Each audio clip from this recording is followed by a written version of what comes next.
Welcome to Food Shrinks. I am Molly Carmel. I'm Clarissa Kennedy. And I'm Molly Painschab. We are your food shrinks. We are three eating disorder and addiction therapists. We walk the walk. We're real life friends, and we are here to share with you honest, funny, unfiltered conversations we have when no one's recording, except we're recording. So pull up a chair. We are so glad you're here. What is on the docket today, Molly P? Well, I think it would be good to kind of talk a bit about what we just did in a couple different contexts. One, because I think we've had a few people, at least I have had a few people reach out to me and say like, "Hey, how do you do it? How do you live in recovery and travel?" But I've also had people reach out and say like, "Hey, what's happening in the field?" And so I think it would be really interesting to kind of talk about a combination of those things, like how we travel, because I know all three of us have been busy in the last few months, out and about, not necessarily in our homes with our routine in our controlled environments. And I think it would be really neat to kind of talk about what's happening and kind of equate that to like what we're seeing in the field. Yeah, I think I'm always curious how people travel. I've been traveling nonstop, all of July, all of August, and most of September. And like I don't know, guys. For me, it's a really hard thing because in not to brag, but for a second, right? In July, I was like in the beautiful mountains in North Carolina with like friends that I love, and I went on like a vacation off of that, right?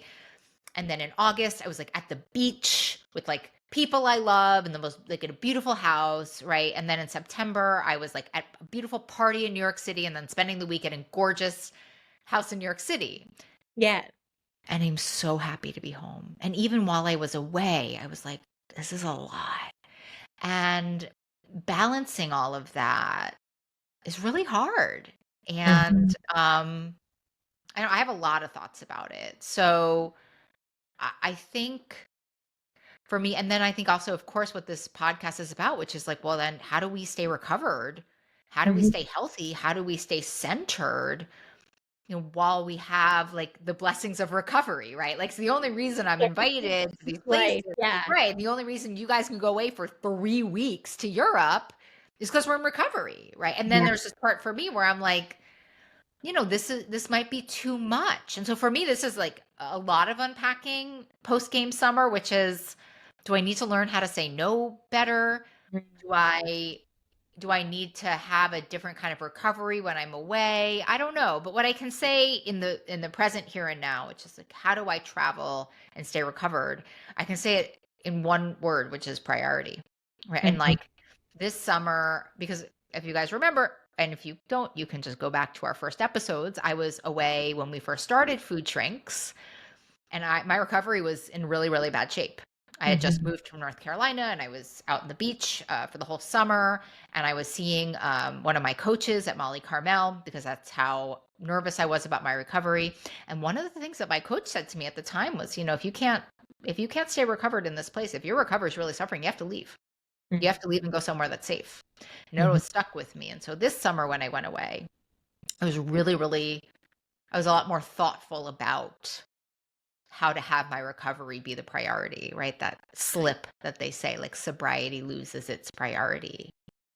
And I did that. I did notice when I got to the beach, which is like what you were before the show, Clarissa was talking about driving on the other side of the street and how we're like sort of oriented to doing one thing. But like when I got to my best friend's house at the beach in August, I noticed some of my yellow light behaviors, we would say, slipping in. Noticed myself taking little bites, licks, and tastes of things. Noticed the things that, like, do I need, like, notice my meal regulation being a little bit off. Noticed myself not like saying like yes to like just a lot of yellow light things. And I really noticed it. Thank goodness.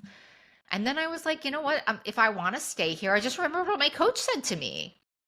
If I want to stay here, I'm going to have to do this differently. And I started like just kind of going to my old school food plan. And I said to my best friend, I said, I'm not snacking all summer. Watch. She was like, what? How are you going to do that? Should I do that? Right? Like, it's so funny when you share it with someone else, right? Yeah. And then the other thing I did was like, for me, I'm a real 12-step person. So I really prioritize 12-step meetings. And I Mhm. knew by doing that, it was like a Tetris board. If I prioritized 12-step meetings, a lot of other things would fall into place because that action for me reminds myself. And one morning, my best friend said, like, do you really have to go to the meeting this morning? And I said, my hope in life is that you're only asking me if I have to go to the meeting, and you're not asking me if I'm going to the meeting or asking me to go to the meeting, right? If I Mhm. have to choose how you experience me in this life, let it be you being a little upset that I have to go do some self-care. I'm going to come back stronger. I'm also, for what it's worth, so glad she like doesn't know I'm struggling, right? I'm so glad like I'm able to sort of keep that on myself. So for me, travel is just a lot about this uncomfortable prioritizing of myself and really watching my lines. And then post game, looking at how much travel I did, and maybe I need to have a different summer next summer. Even if Mhm. it's like in the most glorious places doing the best things, like maybe I can learn how to say no. And Yeah. I don't Do a know. little less. Less is sometimes more, right? I have to say, I'm like not ready. Like, if the podcast was about that today, I'd be like, I'm not ready to talk about that, but I Yeah. am ready to talk about how I take care of myself on vacation. I'm here for it, but like the saying no, or it's in process right now. So that's my Yeah. take. No, that's great. I think for me, what I noticed is that it is challenging with the time difference and like sleep being affected, meal timing being Just one affected as second, just for well. those who don't know, Clarissa and Molly were in Europe for 3 weeks 3 weeks. together straight. Yes. So Yeah. just to So, know the audience. yeah. And like I would say for the first week, we didn't really have access to a kitchen or like cooking our own food. Oh, wow. And so but we were also around people in the food addiction recovery field, and not all those people eat the same. And so that was also very interesting to experience because Molly and I were chatting a bit, and like I can eat, keto-y or carnivore-y for a few days, but I don't want to do that Yeah. full time. And State I of have grain. that flexibility now in my recovery, but had this be my first year going, that would have really thrown me. And I don't know that that would have felt so safe. Mm. So I am so grateful for the flexibility I have now. But what I did notice was I wasn't getting enough protein, and I was having that feeling of hunger, and it was making me very uncomfortable. We're having these we're at a gala dinner and it's plated, and like I am looking at my friend Amy's protein and I'm like, are you going to eat all that? Like somebody at the table actually wasn't eating because they'd already done a weighed and measured meal before. And we took her plate and we ate her protein. Wow. Because they And weren't serving like, you enough food. no, because it was like two little slices of lamb, like just not enough food. And we'd just been like through a full day of conference. Also, at the buffet, they were really limiting the amount of protein that we were allowed to have, like one piece of fish, which was a small piece of fish. And with fish, I know I need more protein. So, that was also getting in my way a little bit, I noticed. So, again, just thinking about next time, how can I take care of myself a little bit more? And be a little bit more gracious and kind to myself if in the evenings I'm eating some edamame at a time when maybe I wouldn't normally be doing that. Is this snacking or is this physical hunger? Like to just actually be kind to myself. I think the other thing I noticed was with just Molly and my timing, some of the places we stayed, like breakfast is included. And Mhm. so, because we're going to be traveling all day and we're on the road and we're in Scotland and we're like doing all these amazing things, seeing these things, it was like, oh, I'll try to eat breakfast so I can go all day. But that actually doesn't work for me. So No. I was trying to be accommodating to Molly because I know she needs breakfast. I was trying to be accommodating to my budget because sometimes breakfast is included and food is very expensive in Scotland. And also, like, I wasn't really even really trying to figure out how could I bring some of this food with me Mm. and eat it during the day. So, when I started doing that and taking care of myself again, I felt much happier and just Mhm. much more in my groove. It's just so amazing how those little things, those little shifts have such a huge impact. And even like taking the time to make sure I was going for a run in the morning because that physical movement is part of my recovery non negotiable. And during the conference, we didn't really have time for a lot of that. And, people pleaser me wants to be like, oh, if everyone's having coffee, like I want to make sure I'm there for the great conversations. And Mhm. I want to be participating and networking because I love that. So it's also just saying like, but if you're not doing this, you're not actually going to be present Mm. for those conversations. So that was really good. I mean, the thing we always do is we will always prioritize going to get groceries. And when we're traveling together, we often will book Airbnbs with a full kitchen. Yeah. And that makes it so much easier. But we did is we went to the store, we got some Tupperware so that I could bring like breakfast with me so Molly would eat, and then I would bring my breakfast with me, and I could eat around 11 or 12, which is my normal eating window. Yeah, me too. And then that just kind of worked, I think, in a much better way. But it is very interesting, that same thing like, should I be doing this? Should I not be doing this? We're with people who are like keto, we're with people who are like, much more like all more plant-based and then people who are like carnivore, people who are weighing measuring, people who are not. So I noticed this year that noise was way less, but I know how in the past that all of that would have really influenced me. Yeah. Yeah, how Totally. about Yeah. you, Will? Yeah, I think one of the funniest things that happened while we were gone was I got a message from a friend who was like, "Tell me about the great food you're eating. I don't really associate the UK with good food." And I just had to giggle, and I was telling Clarissa about it because when we go on these trips, like our travel isn't centered around food, but this particular friend, their travel is like it's very like the experience they want is when they go, they want to have delicious food, they want to whatever. And not that we weren't eating delicious food, but we were making it ourselves, right? So like one night we went to convenience stores in Scotland have steak. I mean, Steak? like literally have steak in the convenience You're store. like, wait, can you stop there? Yes. Like, is it cooked and No, then no, we cold? cooked it ourselves. Oh, so you go to the do you cook it at the convenience No, store? no, No, we no, took it back no. to We our have an Airbnb. Airbnb, but there's just Oh, more access. so lovely. Yeah. Right? And they'll have like their Tesco's and stuff have boiled eggs, olives and feta cheese, Oh like my all this God. stuff See? much more easily accessible. They live our convenience stores, nothing is healthy that I can think of when No. I go into them. And so that access was huge. It was a bonus actually. Yeah, absolutely. And so while this friend, who was stateside is kind of lamenting, like, oh, you're not having good food, which I don't really associate with the UK anyway. Meanwhile, we're like, well, we're having steak, we're having lamb, we're having salmon, we're having cod, we're having haggis, we're having Okay.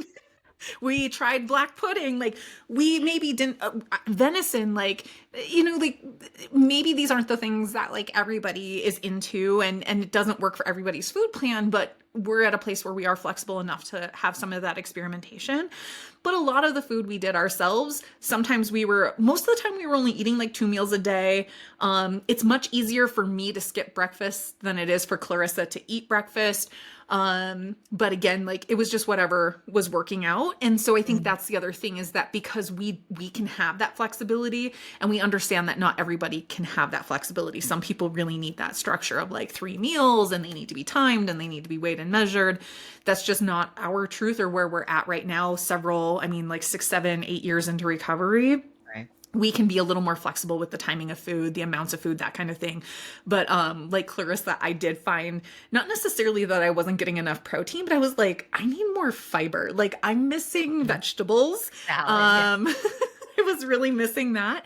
So it's been nice to be home and to do that. But the thing that I wanted to talk about being home is that the jet lag is kicking my butt. Woof. Now I had like 24 hours of travel home. Clarissa had Mhm. like 7.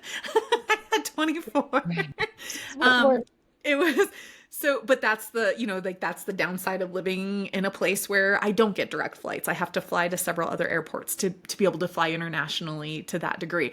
But, something that I then did read up on is like, okay, you need to give yourself 1 day for every hour difference there was. So, okay, I'm like, okay, it was 7 hours difference from what is my normal life. So I need to give myself until Friday or Saturday.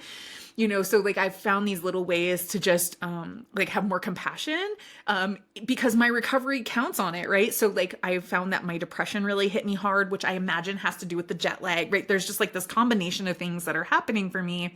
You know, hormone cycles, whatever, all of this stuff. And so I think like my big takeaway from all of it was more so than like in the moment, because I can roll, right? Like that's my life has always been flexibility, adaptability, like overcome whatever. It's in the aftermath now that I'm in my own environment that I'm like, I spent half the day yesterday crying in bed, like Oh, just mama. crying. And it's okay. I mean, like I get know, that but everybody's of course it's okay, and I can and have compassion for you. right, yeah. And it's just allowing those things to be true and not always like labeling there's something wrong with me. Like, oh, I'm extra hungry. Well, of course you are. Like your circadian rhythms are so screwed up. You're Yeah. 7 hours ahead. And now Yeah. you're living in 7 hours difference in the current time. So all of those things to say, like, I couldn't have done any of it without support, like being able to talk to Clarissa, being able to talk to my husband, you know, being able to, when people ask questions about it, it's been helpful too, because it makes me have to stop and think about like, how am I doing it? So it makes me have to focus on solutions versus problems all the time, so it's been really neat this time, because I think we are just so much more conscious and aware. I think last time we were gone for 5 weeks, and I think we were just like done by the time we had gone to so many countries. I'd gotten land sickness. We were like moving all the time. Wait, what's land sickness? So motion sickness is when you get sick like on the boat or on the whatever. Land sickness is when you get sick when you're standing still because you've been on those things Moving so much. We were on trains, like boats, gondolas. Yes. So anytime I was standing still or laying still, the Oh, whole man. world was moving. Are we moving? Uh-huh. Yeah. Oh my God. So I think there were like other things last year like maybe we weren't as conscious of this time, where this, we've had this ability to really process it differently. So it's been neat. Yeah. It is, yeah. The one thing I forgot to say with regards to like hard skills is when I went to my friend's house in North Carolina, and I've been there 1,000 times, they were like, "Do you need anything in the house?" And I was like, "No, I'll be fine. Like, no worries." And I didn't realize that they're both on GLPs. Oh. So when I got to the house, I mean, guys, there was like protein shakes and like cottage cheese in the house. And I was like, oh, and even also they didn't eat. Like I didn't realize like I had to do such a quick adjustment. So like nobody was hungry.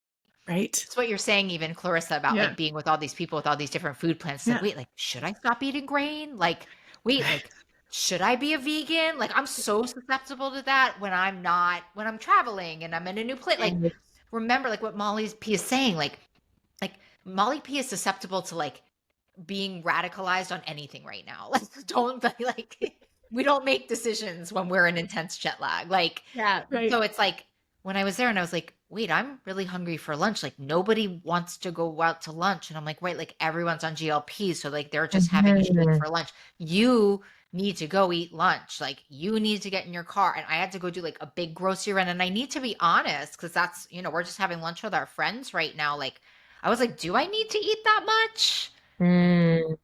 Maybe I don't need to eat lunch.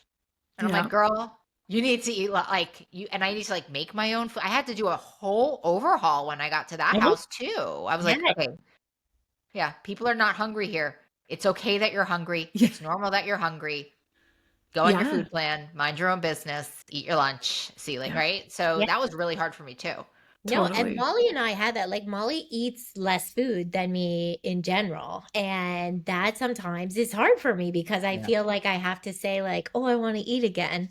Or, oh, like I noticed I would like go to like get something and I'd be like really quiet, or I'd be like, do you want like sneaking it. Like I'm at my mom's house when I'm 13. Like, Meanwhile, I'm like, please just go take care of your, like, it doesn't bother me if you're so eating. much. Like, it's, I could binge in front of you and you'd be like, yeah, that's good. Like, do you want to talk about it? If not yeah, later, like we can, yeah, no, exactly. absolutely. Exactly. So it is interesting because yeah, for me it's like, oh, Molly doesn't need to eat. And like maybe I just need to learn how to be different with my hunger. Get it. Or is just again some of the stories we tell ourselves often, I think that happen. No, And the that's other how I felt. And I'm like with people who are medicated. Like they're not just like Mhm. Right. Molly P. Like these are people who are like having appetite suppression drugs in their body. Like I'm Right. not that. That's not me today. What are our I loved this pod today. What are our takeaways from the pod today, team? um I guess for me, I would say like that even the things I didn't share were that I needed to bring with me the stuff that I needed for the immediate. So like having that edamame, having some of those like foods, like just easy access foods, if bringing it from home with me, supplements, those kind of things actually really kept me safe. And normally, sometimes I would be like, oh, you don't need that, or that's too fussy for you. And also, like, past me taking care of future me. And I had booked like a massage this Mm, week and my osteopath. And like both those things have been so helpful. mhm. And I'll say a takeaway that I also learned for next time is future me can't handle 6 or 7 clients a day because they've missed me. And Mm. so I need to have better boundaries around like diving right back into work Yeah. full speed. Woof. I hear that, Yeah. sister. I hear Sorry. I'm that. trying not to giggle, but I Yeah, tried to. I you tried know, to curb this behavior while we were together. I saw Like you her tried to book, right? warn her? Because she does everything pen and paper, right? And so she's like schedule and like, what are you I doing? was But hiding my planner. I was admit. You were, my But God. I think what I love most is like Clarissa is just so very human and, and certainly I don't pretend to know how to run your life at all. But I'm, maybe. I'm glad that like you're understanding that maybe you can Lesson rest and that's learned. okay. That's okay. And you know what? The other thing I love about you bringing things for yourself is like you brought the fan Oh where you yeah. didn't bring the fan last time and you brought the fan and like those are things that are important because that meant you had better sleep and when you have better sleep then like you're just better all around, right? Yeah. So 49.9 and I was allowed 50 pounds and I got that fan in. she did, it's true. That's great. And like 8 pairs of shoes. I think my big takeaway I'm just telling everybody your secrets. I Okay, think this is a lunch date. They're it having a lunch is date. it They should is know her secrets. I think my big takeaways are just, like exactly what we've been saying is that, everybody is unique. Our in the things that we need for our recoveries are individual to us, and to find a way to honor that without comparing yourself to the other person. Like Mm, I could have easily compared myself to Clarissa getting up and running in the mornings. I'm not a runner. I'm never going to run unless I'm being chased by a big scary animal. And even then I better hope somebody is a slower runner than me, right? Like that's just my truth. That isn't important to me in my day-to-day or in my recovery. But just knowing that I could express my needs, or I could even say to her, please don't worry about what I think or what I need. Like, you take care of you, I can take care of me, although I needed her to drive me everywhere. So I got to be so passenger great. princess. Love Yeah. this. But yeah, just take care of, not to be afraid to ask for what you need. And if somebody can't get that for you, how can you get it for yourself? Mm, Yeah. so good. I have to say, my takeaway was really the jet lag story. I mean, not the topic of the show, but I have a hard time accepting my true vulnerability and then like sort of acting in accordance with like I can very easily act how I wish I was rather than acting how I actually am. And it can get me in a lot of trouble with myself, with others, right? And I can so invalidate what's true in a struggle. And I always learn so much from you, Molly P. Like, I just, to hear just like, yeah, I let myself cry yesterday. I'm really honoring that I need a week to feel better. I'm always about like, why is it taking this long? I shouldn't be. What's wrong with me? Maybe I'll go work out and feel better. It's just like really watching like validation and self-love in action is a really powerful thing for me to watch as you're telling that story. It's like I just yeah, like if I get off a plane from LA, I'm like, let's go. I even just said to my brother last night, he's going to Europe. And I was like, yeah, if you stay up the whole time on the plane ride home, you'll be fine. Like you'll be able to get right back into the scene. And I'm like listening to you guys and I'm like, what a crazy thing to say to somebody. Like, wow. Anyway, so I'll keep coming back. Yeah. Yeah. And if you all want to hear more about this kind of thing, or you have a question for us that we can answer, or you have a topic idea, please send us an email at asktheshrinks@foodshrinks.com. Thanks so much for listening today. And if you enjoyed the show, we'd love it if you'd leave us a rating and review. It really helps others find us. We love hearing your comments and your feedback. So go ahead, hit the subscribe button, drop us a review, and we'll see you next time. Bye. Thanks for listening to Food Shrinks. Quick reminder, this podcast isn't a substitute for professional medical advice. Always consult your healthcare provider for guidance suited to your needs. If you enjoyed this episode, please like, share, and subscribe to help us reach others on the recovery journey. Take care, and remember, freedom with food is possible. See you next time.